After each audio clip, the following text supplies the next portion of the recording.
मेरो विरोध गर्नेहरू भ्रष्टाचारी हुन्, त्यस्तालाई जवाफ होइन जेल कोच्छु भन्दै तनाउ आएर रवि लामिछानेको आक्रोश।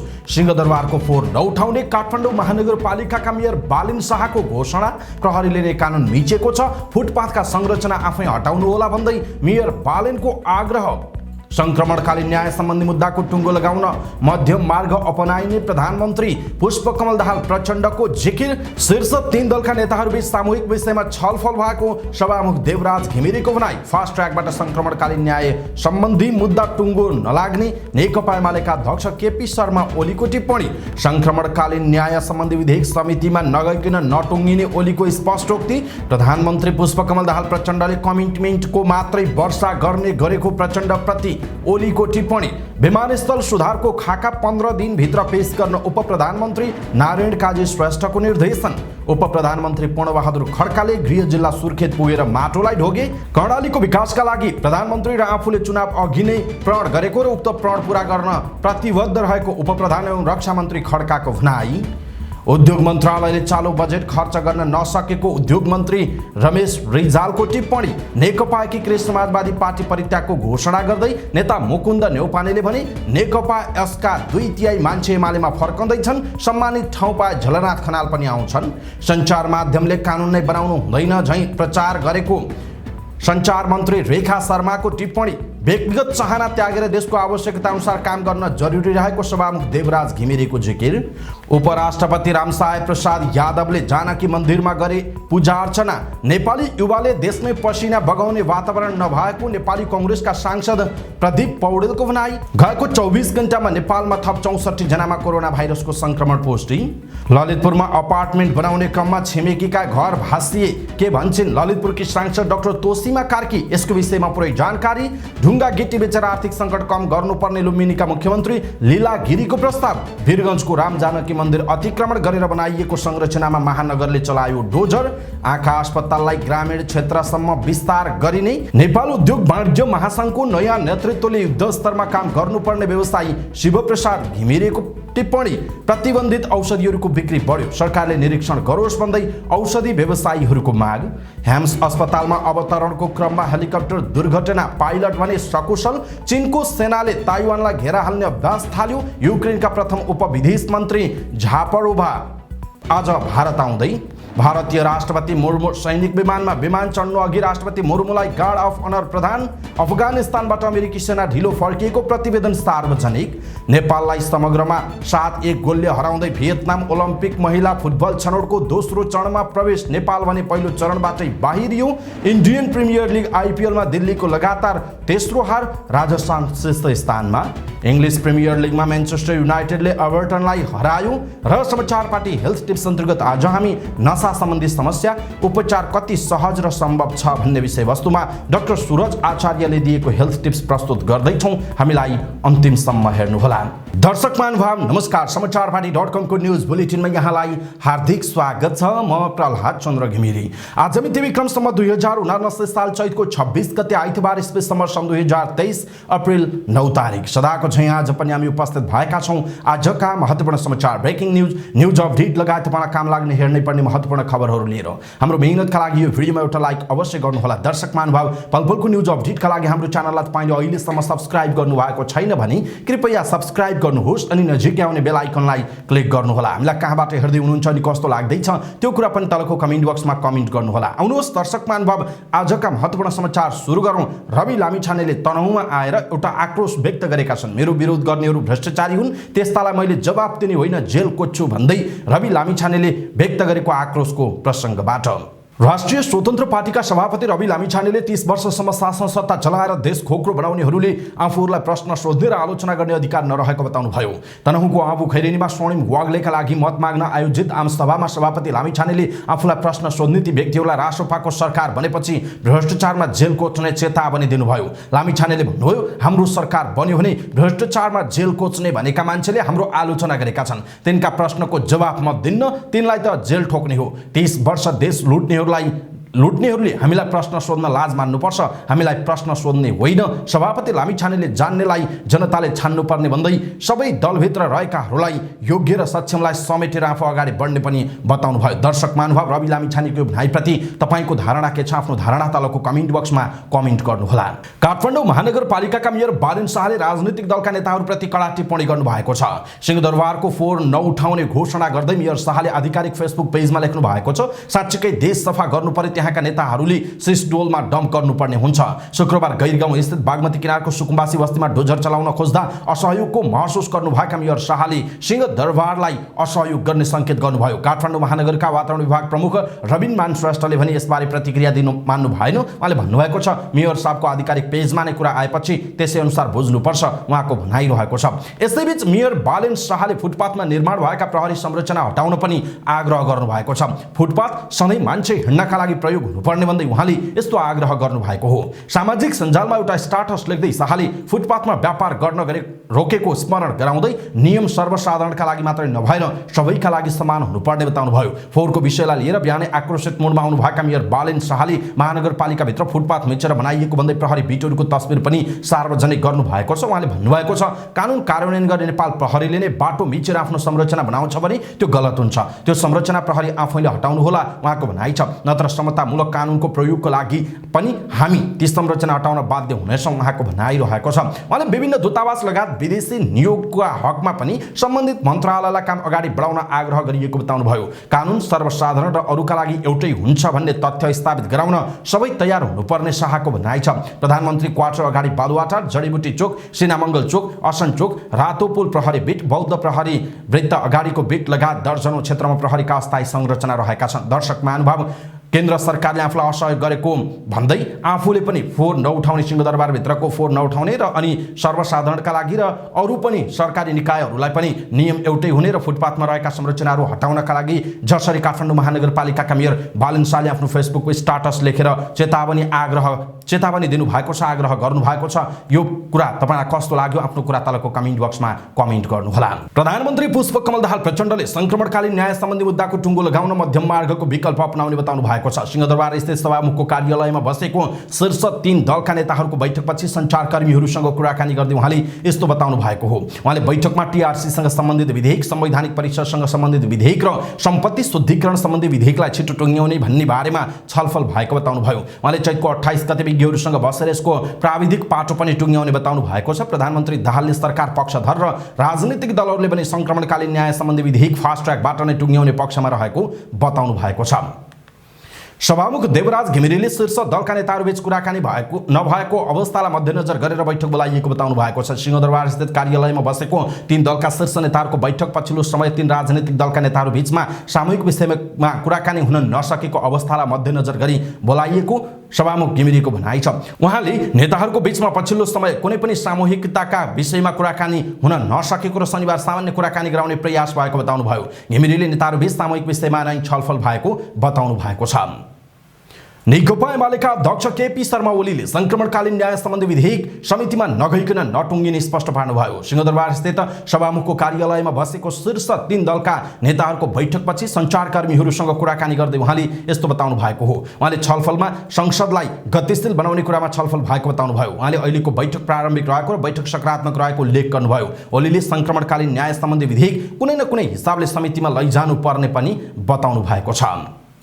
नेकपा एमालेका अध्यक्ष एवं पूर्व प्रधानमन्त्री केपी शर्मा ओलीले प्रधानमन्त्री पुष्पकमल दाहाल प्रचण्डले कमिटमेन्टको मात्रै वर्षा गर्ने गरेको टिप्पणी गर्नुभयो। अध्यक्ष ओलीले मुलुक आर्थिक सङ्कटमा धकेलिँदै गइरहेका बेला पनि प्रधानमन्त्री दाहालले भने ढुक्क, आराम, आनन्द र प्रसन्न चित्तमा कमिटमेन्टको वर्षा मात्रै गरेको उल्लेख गर्नुभएको हो। काठमाडौँमा आयोजित राष्ट्रिय सहकारी महासम्मेलनमा बोल्दै उहाँले विज्ञहरूले समेत मुलुकमा रेमिटेन्सबाट कर्मचारीलाई तलब खुवाउनु पर्ने स्थिति आएको भनिरहेका बेला पनि सरकार र प्रधानमन्त्री दाहालले भने राम्रो छ भनेर बसिरहेको बताउनुभयो। बैंकले पैसा दिन नसक्ने अवस्था आएका बेला पनि प्रधानमन्त्री दाहालले मुलुकको अर्थतन्त्र राम्रो छ भनेर आश्वासन दिन पछाडि नपरेको भन्दै ओलीले असन्तुष्टि समेत व्यक्त गर्नुभयो। उहाँले मुलुकलाई आर्थिक सङ्कटबाट जोगाउने काम सहकारीले मात्रै गर्न सक्ने भन्दै त्यस क्षेत्रलाई बदनाम हुन नदिन पनि सहकारी अभियन्ताहरूलाई सचेत गराउनुभयो।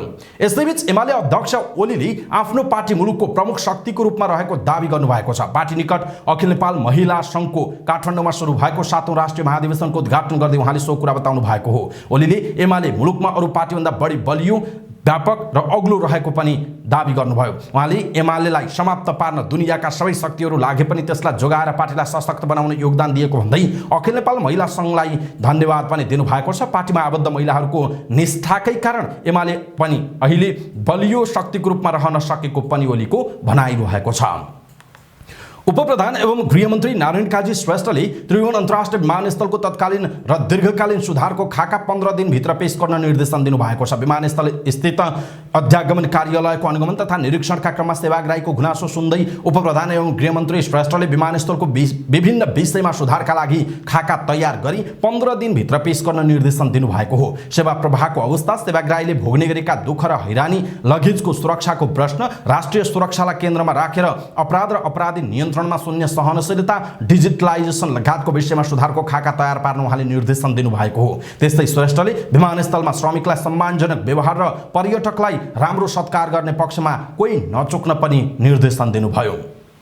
उपप्रधान एवं रक्षा मन्त्री भएपछि पहिलोपटक गृह जिल्ला सुर्खेत पुग्नुभएका मन्त्री पूर्णबहादुर खड्काले सुर्खेत विमानस्थलमा जहाजबाट ओर्लने बित्तिकै माटोलाई ढोग्नुभयो। गृह जिल्लामा हुने विभिन्न कार्यक्रमहरूमा सहभागी हुन उपप्रधानमन्त्री भएपछि खड्का शनिबार सुर्खेत पुग्नु भएको हो। खड्कालाई स्वागत गर्नका लागि सुर्खेत विमानस्थलमा सरकारी कर्मचारी र कांग्रेस कार्यकर्ताको भिड थियो। सुर्खेत विमानस्थलमा आयोजित पत्रकार सम्मेलनमा उपप्रधान एवं रक्षा मन्त्री खड्काले कर्णाली र सुर्खेती जनताको शिर ननिउरिने गरेर कुनै पनि कामहरूमा आफू लाग्ने बताउनु भएको छ। शिर निउरिने गरेर कुनै पनि काम आफूबाट नहुने बताउनु भयो। अहिले म जहाँ छु कर्णालीको जनप्रतिनिधिको रूपमा छु। मैले जिम्मेवारी सम्हाल्दा सम्पन्न गरेर जिम्मेवारी बिसाउने बेलाको भोलिपल्टदेखि कर्णालीका जनताले हाम्रो शिर निहुरिने काम गरेनन्, कर्म गरेनन्, शिर ठाडो गर्ने गरी काम गर्यो भन्ने जस प्राप्त गर्न सकु। खड्काले भन्नुभयो त्यही तागत, आशीर्वाद र शुभकामना कर्णालीको माटोसँग माग्नका लागि कर्णालीको धरती ढोगी उहाँको भनाइरहेको छ। यसैबीच रक्षा मन्त्री खड्काले कर्णालीको विकासका लागि प्रधानमन्त्री पुष्पकमल दाहाल प्रचण्ड र आफूले चुनाव अघि नै प्रण गरेको बताउनु भएको छ। सुर्खेतमा पत्रकारहरूसँग कुराकानी गर्दै उहाँले अब कर्णालीको विकासका लागि केन्द्रबाट नै पर्याप्त बजेट पाउने बताउनु भएको छ। मुलुकको अर्थतन्त्र कमजोर बनिरहेको र कर्मचारीलाई तलब खुवाउन पनि ऋण लिनुपर्ने अवस्था आएको भन्दै खड्काले कठिन परिस्थितिका बीच पनि कर्णालीलाई केन्द्रले विशेष सम्बोधन गर्ने आश्वासन पनि दिनुभएको छ। उद्योग वाणिज्य तथा आपूर्ति मन्त्री रमेश रिजालले चालु आर्थिक वर्षमा अहिलेसम्म उद्योग मन्त्रालयको बजेट खर्च न्यून रहेको बताउनु भएको छ। निर्यात व्यवसायी महासंघ नेपालको तेस्रो वार्षिक साधारण सभा तथा दोस्रो अधिवेशनको उद्घाटन गर्दै उहाँले यस्तो बताउनु भएको हो। मन्त्री रिजालले उद्योग मन्त्रालय अन्य मन्त्रालयको तुलनामा चालु आर्थिक वर्षमा खर्च गर्ने मन्त्रालयहरूमा सबैभन्दा कमजोर बनेको बताउनु भयो। उहाँले मन्त्रालयको बजेट खर्च गर्न नसक्दा त्यत्तिकै थन्किएको पनि बताउनु भएको छ। उहाँले निर्यात व्यवसाय प्रवर्धन गर्नका लागि सरकार सहयोग गर्न तयार रहेको उल्लेख गर्नुभयो। उहाँले निर्यात व्यवसायीहरूले देशको व्यापार घाटालाई कम गर्न महत्त्वपूर्ण भूमिका खेलेको पनि बताउनु भयो। उहाँले नेपालका दुवै छिमेकी देशहरू ठूला रहेकाले दुवैसँग समान खालको व्यवहार गरेर सम्हालिएर अगाडि बढ्न आवश्यक रहेको बताउनु भएको छ। उहाँले निकट भविष्यमा नै प्रधानमन्त्री पुष्पकमल दाहाल प्रचण्ड भारत र चीन भ्रमणमा जाने तालिका रहेकाले दुई देशसँगको भेटपछि निर्यात प्रवर्धन झनै सहज हुने प्रतिबद्धता व्यक्त गर्नुभयो। नेकपा एकीकृत समाजवादीमा आबद्ध गाउँदेखि केन्द्रसम्मका नेता कार्यकर्ताहरू नेकपा एमालेमा फर्कने तयारीमा रहेको वरिष्ठ नेता मुकुन्द नेउपानेले बताउनु भएको छ। शनिबार पार्टीबाट विद्रोहको घोषणा गर्दै नेता नेउपानेले नेकपा यसको भविष्य नरहेको भन्दै देशभरका नेता कार्यकर्ताहरू समेटेर एमालेमा समाहित हुने तयारी रहेको बताउनु भयो। उहाँले देशभरका नेता कार्यकर्ता एमालेमा फर्कन तयार रहेको दावी गर्नुभयो। नेउपानेले तत्काल आफूले स्वतन्त्र रहेर सबैतिर संयोजन गरेको र चाँडै मिति तय गरेर एमालेमा एकीकृत हुने जानकारी दिनुभयो। उपाध्यक्ष धनेन्द्र बस्नेत, केदार नेउपाने लगायतका नेताहरू पनि पार्टी परित्यागको तयारीमा छन्। पत्रकार सम्मेलनमा नेता नेउपानेले झलनाथ खनाल पनि माधव नेपालको कार्यशैली र दक्षिणपन्थी सोचबाट असहमत रहेको भन्दै एमालेले सम्मानित नेताको दर्जामा राम्रो सम्मान दिई नेकपा यसको 2/3 शक्ति त्यहाँबाट अलग हुने तयारीमा रहेको बताउनु भयो। सांसद भएकाहरूलाई 9 महिनामा मन्त्री दिने भनेर फकाएर राखिएको भन्दै नेउपानेले यो गठबन्धन 5 वर्ष नजाने र नेकपा यस पनि यसै बीचमा समाप्त हुने दावी गर्नुभयो। दर्शक महानुभाव, यसप्रति तपाईँको धारणा के छ? आफ्नो धारणा तलको कमेन्ट बक्समा कमेन्ट गर्नुहोला। संचार तथा सूचना प्रविधि मन्त्री रेखा शर्माले दूरसञ्चार विधेयकबारे सञ्चार माध्यममा प्रकाशन भएका समाचारप्रति असन्तुष्टि व्यक्त गर्नुभएको छ।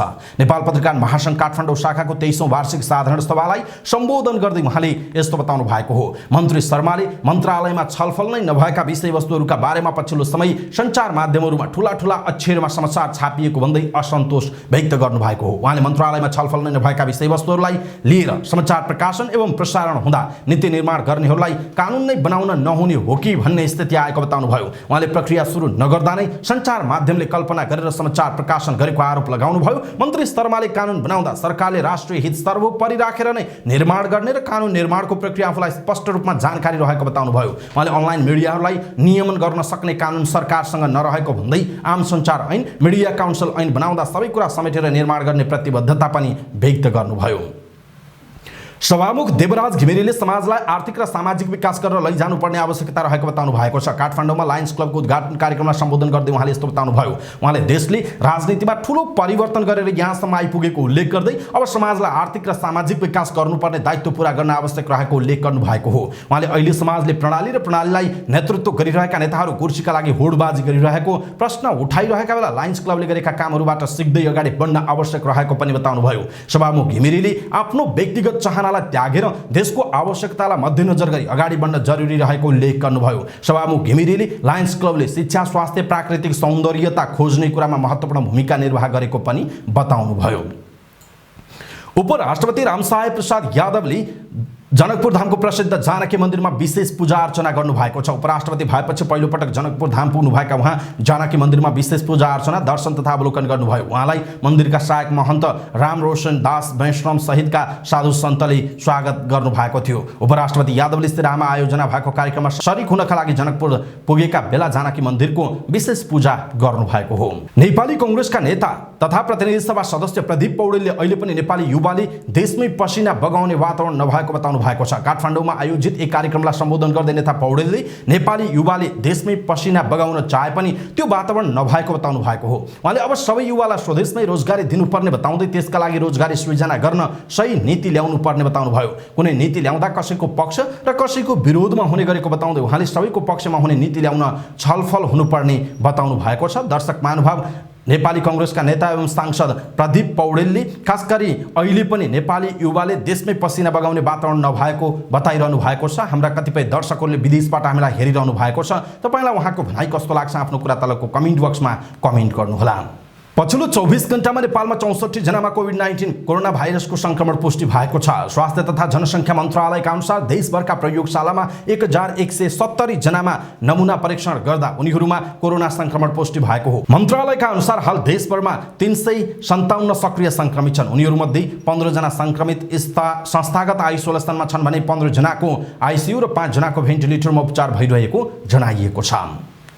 प्रतिनिधि सभाकै सांसद डाक्टर तोसीमा कार्की ललितपुरको बखुन्ढोलमा अपार्टमेन्ट बनाउने क्रममा वरपर भाँसिएका घरहरूको अनुगमन गर्न पुग्नु भएको छ। उहाँले भाँसिएको र भत्किएका घरहरूको अनुगमन गर्दै पीडितहरूलाई सुरक्षित स्थानमा सार्ने बताउनुभयो। दोषीलाई कारबाही गरिने बताउँदै उहाँले अपार्टमेन्ट बनाउने काम बन्द गराउने समेत बताउनुभयो। उहाँले पीडितहरूलाई भेटेर सम्बन्धित ठाउँमा उजुरी गर्न आग्रह गर्नुभयो। पीडितहरूले अपार्टमेन्ट बनाउनु अघि नै ओडामा गुनासो राखेको भए पनि ओडाले नसुनेको दुखेसो पोखे। अपार्टमेन्ट बनाउन नक्सा पास पनि नगरेको पीडितहरूको दाबी छ। शुक्रबार राति समेत अपार्टमेन्ट बनाउने क्रममा छिमेकीका घर भाँसिएका थिए। 2वटा घर भाँसिएको छ भने 2वटा पूर्ण रूपमा भत्किएको छ। पाइलिङ गरेर वरिपरिलाई जोगाउन खोजेको निर्माण कम्पनीले दाबी गरेको छ। लुम्बिनी प्रदेशका मुख्यमन्त्री लीला गिरीले देशको उत्पादन र प्राकृतिक स्रोत र साधनको सही सदुपयोग गर्न सकेमा देशको व्यापार घाटा कम गर्न सकिने र अर्थतन्त्रमा देखिएको सङ्कटलाई सही बाटोमा हिँडाउन सकिने बताउनु भएको छ। नेपालमा आर्थिक सङ्कट कम गर्ने उपायका रूपमा ढुङ्गा तथा गिटी बालुवा बेच्न र वनमा रहेको काठको सही सदुपयोग गर्नुपर्ने उहाँले प्रस्ताव राख्नुभयो। यसअघि नेकपा एमालेका नेता शङ्कर पोखरेल मुख्यमन्त्री तथा गिरी मन्त्री हुँदा यस खालको प्रस्ताव सरकारले तयारी गरे पनि पछि विवादपछि रोकिएको थियो। तत्कालीन समयमा सङ्घीय सरकारमा एमाले नेतृत्वको सरकारले यसलाई प्रस्तावको रूपमा अगाडि बढाए पनि अगाडि चाहिँ बढ्न सकेको थिएन। शनिबार पश्चिमाञ्चल यातायात व्यवसाय समिति बुटवलको 22औं साधारण सभामा विभिन्न क्षेत्रका व्यवसायीहरूलाई मुख्यमन्त्री गिरीले यस्तो प्रस्ताव राख्नु भएको हो। वीरगञ्ज महानगरपालिकाले वडा नम्बर 10 घडिअडवा स्थित राम जानकी मन्दिरको जग्गामा रहेको अतिक्रमण हटाएको छ। अतिक्रमण गरी बनाइएको संरचना महानगरले डोजरको सहायताले हटाएको हो। यसअघि मन्दिरको पुजारी शम्भुनाथ तिवारीले महानगर विरुद्ध मन्दिर अतिक्रमण तथा तोडफोड गर्न नदिन माग गर्दै उच्च अदालत जनकपुरको अस्थायी इजलास वीरगञ्जमा रिट निवेदन दिनुभएको थियो। उहाँको रिट अस्वीकार सँगै डोजर लगाएर अतिक्रमित संरचना हटाएको महानगरपालिकाका कर्मचारी बताउँछन्। फागुन 4 गते अदालतले पुजारीकै पक्षमा अन्तरिम आदेश जारी गरेको थियो, तर महानगरपालिकाले उक्त आदेश खारेजीको माग गर्दै अदालतमा निवेदन दिएको थियो। शुक्रबार न्यायाधीश द्वय सारङ्गा सुवेदी र शान्ता सेढाई सापकोटाको संयुक्त इजलासले महानगरकै पक्षमा आदेश दिएको थियो। 3 दशकभन्दा बढी समयदेखि मन्दिर प्रवेशमा समेत रोक लगाएर जग्गा अतिक्रमण गरी निर्माण गरिएको पक्की संरचनाबाट पुजारीले भाडा समेत असुली गर्दै आएको समाचारमा उल्लेख गरिएको छ। मठ मन्दिर तथा सार्वजनिक ऐलानी जग्गा खोजी अभियान अन्तर्गत मन्दिरको जमिन अतिक्रमण गरेर बनाइएको संरचना भत्काइएको मेयर राजेश मान सिंहले बताउनु भएको छ। काठमाडौँको त्रिपुरेश्वरमा रहेको नेपाल आँखा अस्पतालले आफ्नो सेवालाई ग्रामीण क्षेत्रसम्म विस्तार गर्ने योजना बनाएको छ। अस्पतालले प्रविधि मैत्री भौतिक संरचनाका साथै दक्ष जनशक्तिको थप व्यवस्थापन गरी सेवालाई ग्रामीण क्षेत्रसम्म विस्तार गर्ने योजना बनाएको हो। सेवा विस्तार गर्दै आर्थिक अवस्था कमजोर भएका नागरिकलाई सर्वसुलभ र गुणस्तरीय सेवा स्थानीय स्तरमा पुर्याउने योजनाका साथ आवश्यक कार्य योजना बनाइएको अस्पतालका अध्यक्ष डाक्टर गोपाल प्रसाद पोखरेलले जानकारी दिनुभयो। नेपाल आँखा अस्पताल स्थापनाको स्वर्ण महोत्सवका अवसरमा आयोजित नेपाल आँखा अस्पताल हिजो आज र भोलि विषय अन्तर्क्रिया कार्यक्रममा उहाँले अस्पतालको सेवा दुर्गम जिल्लासम्म पुर्याउन जरुरी रहेको बताउँदै सबै जिल्लामा कम्तीमा पनि मोतिया बिन्दुको शल्यक्रिया गर्ने वातावरण बनाइनु पर्नेमा जोड दिनुभयो। नेपाल उद्योग वाणिज्य महासंघको 57औं वार्षिक साधारण सभा तथा निर्वाचनमा वस्तुगत तर्फका सदस्य पदका उम्मेद्वार शिवप्रसाद घिमिरेले महासंघको नयाँ नेतृत्वले युद्धस्तरमा काम गर्न जरुरी रहेको बताउनु भएको छ। काठमाडौँमा आयोजित परिचयात्मक कार्यक्रममा बोल्दै उहाँले अहिलेको आर्थिक अवस्था संकटग्रस्त रहेकाले नयाँ नेतृत्वले निजी क्षेत्रको हक हितका लागि युद्धस्तरको काम गर्न जरुरी रहेको बताउनु भयो। उहाँले विगतको नेपाल उद्योग वाणिज्य संघको भूमिका र अब आउने नेपाल उद्योग वाणिज्य महासंघको नयाँ नेतृत्वको भूमिकामा आकाश पातालको फरक हुनुपर्ने पनि बताउनुभयो। औषधि व्यवसायीहरूलाई पनि बीमामा जोड्नुपर्ने माग गरेका छन्। नेपाल औषधि व्यवसायी संघको दोस्रो साधारण सभामा बोल्दै व्यवसायीहरूले यस्तो माग राखेका हुन्। कार्यक्रममा बोल्दै बागमती प्रदेशका औषधि विभागका अध्यक्ष ध्रुव नारायण श्रेष्ठले औषधि व्यवसायीहरूलाई बीमामा संलग्न गर्न नसके निकट भविष्यमा नै औषधि पसलहरू बन्द गर्नुपर्ने अवस्था सृजना हुने बताउनुभयो। उहाँले बीमामा औषधि व्यवसायीहरूलाई किन सरकारले संलग्न गर्न नसकेको भन्दै प्रश्न गर्नुभयो। अध्यक्ष श्रेष्ठले औषधि व्यवसायीलाई पनि बीमामा संलग्न गरेर व्यवसाय सुरक्षित गर्नुपर्नेमा जोड दिनुभयो। काठमाडौँको ह्याम्स अस्पतालमा योर डायनेस्टीको हेलिकप्टर दुर्घटना भएको छ। अस्पतालको छतमा रहेको हेलिप्याडमा अवतरणका क्रममा हेलिकप्टरको पछाडिको पुच्छरको पंखा खुस्किएको हो। हेलिकप्टरको पंखा नजिकैको घरको छतमा खसेको प्रत्यक्षदर्शीले बताएका छन्। हेलिकप्टर डाक्टर लिएर बिरामी लिनका लागि भरतपुर जानका लागि विमानस्थलबाट ह्याम्स अस्पताल गएको विमानस्थल स्रोतले जनाएको छ। हेलिकप्टर अस्पतालको हेलिप्याडमा राखेर अनुसन्धान भइरहेको प्रहरीले जनाएको छ। हेलिकप्टरमा रहेका पाइलट सकुशल रहेको र यो घटनाबाट कसैलाई पनि कुनै क्षति नभएको प्रहरीले जनाएको छ। चीनको सेनाले 3 दिने सैन्य अभ्यासको क्रममा ताइवानलाई घेरा हाल्ने अभ्यास सुरु गरेको छ। ताइवानका राष्ट्रपति इङ वेनको अमेरिका भ्रमण र उच्चस्तरीय भेटवार्ताको विरोध स्वरूप चीनले ताइवान टापु घेरा हाल्ने सैन्य अभ्यास गरेको बीबीसीले जनाएको छ। चीनले ताइवानका राष्ट्रपतिको अमेरिका भ्रमणको परिणाम राम्रो नहुने चेतावनी पनि दिइसकेको छ। ताइवानको रक्षा मन्त्रालयले 42 वटा चीनिया सैन्य विमान र 8 वटा लडाकु पानी जहाजले चीन र ताइवान छुट्याउने मध्यरेखा पार गरेको जनाएको छ। चीनले ताइवानलाई आफ्नै प्रान्त मान्दै आएको छ भने ताइवानले आफूलाई एक स्वतन्त्र देश दाबी गर्दै आएको छ।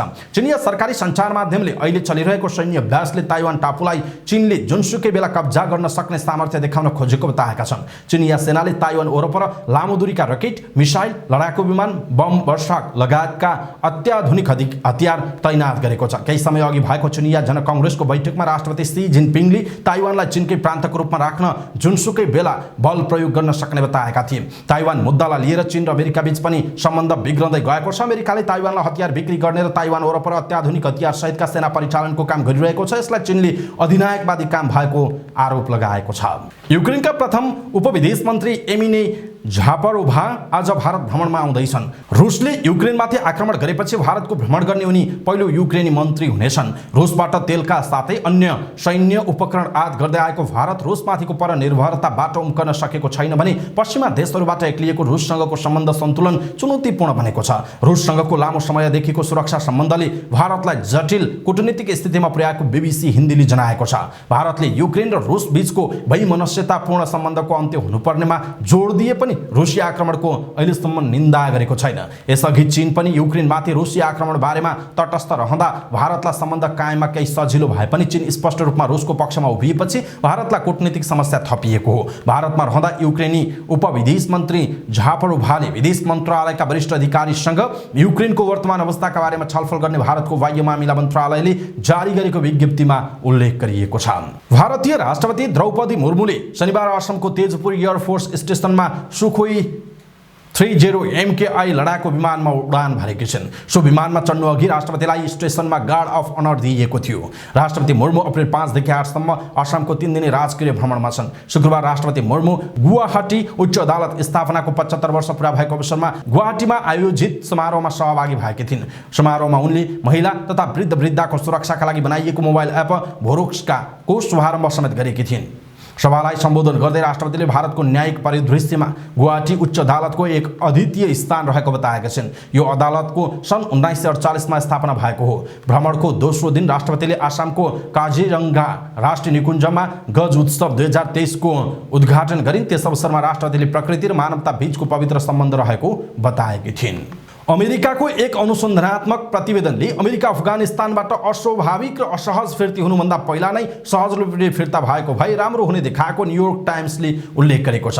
राष्ट्रिय सुरक्षा परिषदले सन् 2021 अगस्तमा अमेरिकी सैन्य उपस्थिति फिर्ताको बारेमा सरकारको निष्कर्ष जारी गर्दै 81 अस्वाभाविक निर्णय गरेको थियो। उक्त निर्णयको सर्वत्र आलोचना पनि भएको थियो। काबुलको अन्तर्राष्ट्रिय विमानस्थलबाट मानिसहरूलाई बाहिर निकाल्दै गर्दा इस्लामिक स्टेट समर्थित आत्मघाती बम आक्रमण हुँदा 13 जना अमेरिकी सेना र 170 भन्दा बढी सर्वसाधारणको ज्यान गएको थियो। अमेरिकी सेना फिर्ता भएको केही दिनमै अफगान सरकारको पतन भएको थियो।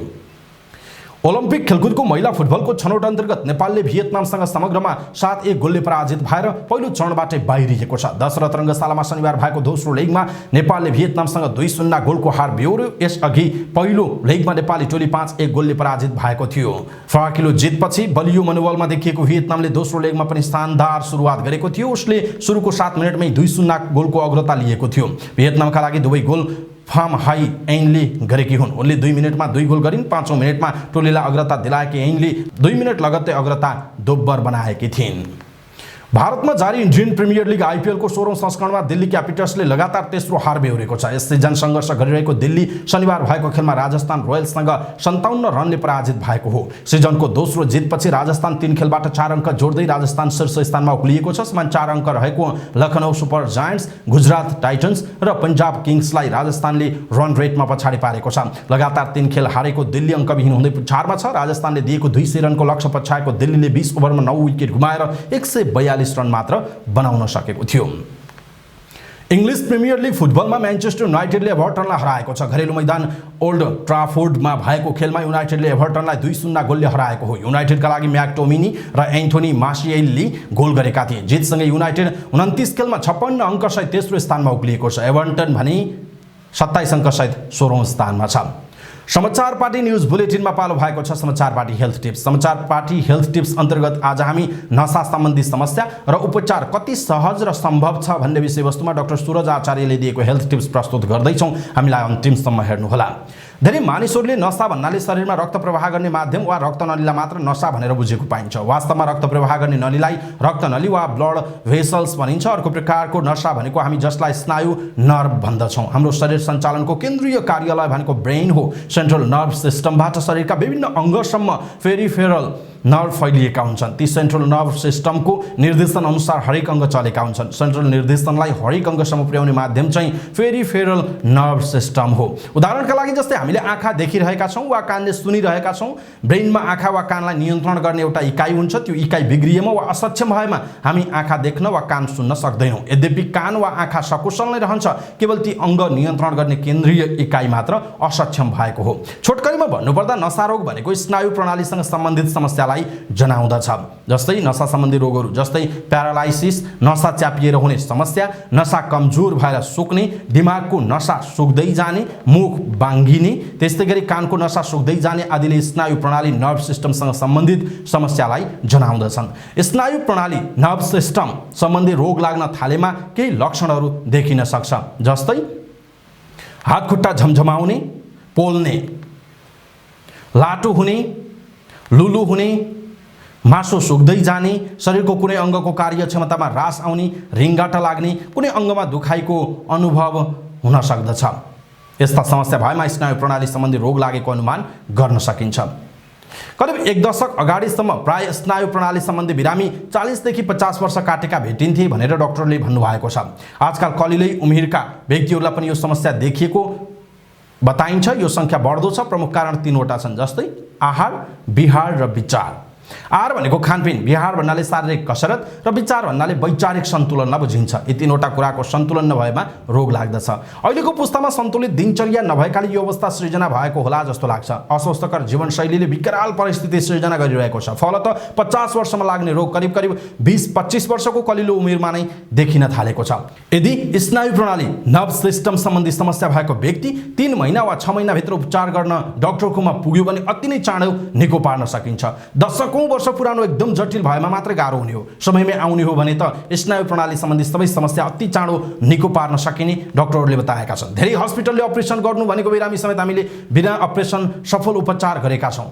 विभिन्न मेडिकल टिमले हजारौं बिरामी निको बनाएका उदाहरणहरू छन्। उनीहरू 8 देखि 10 वर्षदेखि सामान्य जीवनयापन बिताइरहेका थिए। विश्वमा स्नायु प्रणाली सम्बन्धी समस्या भएमा अकुपङ्चर सबैभन्दा उत्तम विकल्प मानिएको छ। अकुपङ्चरको साथसाथै केही अन्य विधिहरूको संयोजनबाट उपचार गर्दा असाध्यै छिटो लाभ मिल्दछ र कुनै साइड इफेक्ट पनि हुँदैन। रोग लागेपछि जति चाँडो चिकित्सककोमा उपचार गर्न जानुहुन्छ त्यति सफलतापूर्वक निको बनाउन सकिन्छ भनेर उहाँले भन्नुभएको छ। डाक्टर सूरज आचार्यले दिएको हेल्थ टिप्स हो यो र हामीले आज खास गरी यो नशा सम्बन्धी समस्या उपचार कति सहज र सम्भव भन्ने विषयवस्तुमा छोटकरी तर अत्यन्त महत्त्वपूर्ण विषयमा हामीले जानकारी दियौँ। तपाईलाई कस्तो लाग्यो त्यो कुरा तलको कमेन्ट बक्समा कमेन्ट गर्नु होला। पछिल्लो समय हामीले प्रस्तुत गरेका यो समाचारहरूमा अगाडि आउने जुन खालको थम्बनेल छ, थम्बनेल चेन्ज भएको छ। पहिला हामी फोटो देखाउँथेनौँ हैन, विभिन्न खालका साना साना फोटोहरू र त्यो समाचारको बारेमा लेख्थ्यौँ। तर आजकल चाहिँ छैन, हेर्दाखेरि राम्रो कम्तीमा पनि मेरो फोटो अगाडि देख्नुहुन्छ होला सायद। र आजका मुख्य समाचार अनि तल डेट हुन्छ। यहाँहरूले समाचार पार्टीको यो चाहिँ न्युज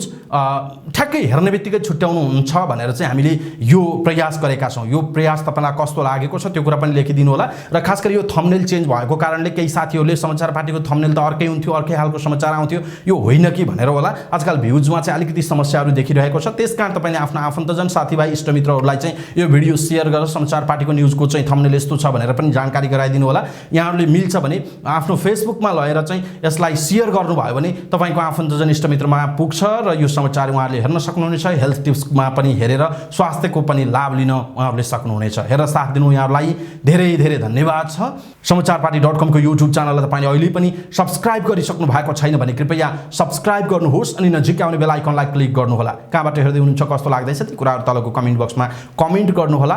र समाचारपार्टी न्युज बुलेटिन फेरि पनि साँझ 6 बजे नेपाली समयअनुसार साँझ 6 बजे लिएर हामी उपस्थित हुनेछौँ। पल पलको न्युज अपडेटका लागि तपाईँले चाहिँ समाचार पार्टी हेर्दै गर्नुहोस्। नमस्कार।